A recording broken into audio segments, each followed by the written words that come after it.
আবৃত্তি কৰিবলৈ লোৱা কবিতাৰ শিৰোনাম পলস, কবি দেৱকান্ত বৰুৱা।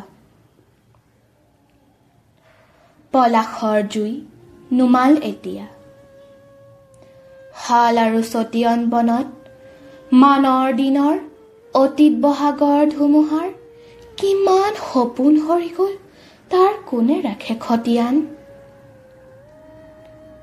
কলং কপিলি দিজুৰ পাৰত ককাদিওতাৰ হাৰ, বুঢ়ী আইতাৰ কলিজাৰে গজে বন নহৰুৰ ফুল। ডাৱৰে কি কলে, দিয়া আৰু দিয়া, নিশেষ কৈ দিয়া, আলিৰ কাণত গছপুলি ৰোৱা, এটা হাইস্কুল খোলা, পথিক প্ৰিয়া যে সদায়ে বাটত কাঢ়া দুটি হুমুনিয়া। উৰুখা পানীয়ে উটাই নিয়ক মৰা মকৰাৰ খোলা, আমাৰ পলসে সাৰুৱা কৰক কলঙৰ দুয়ো কুল।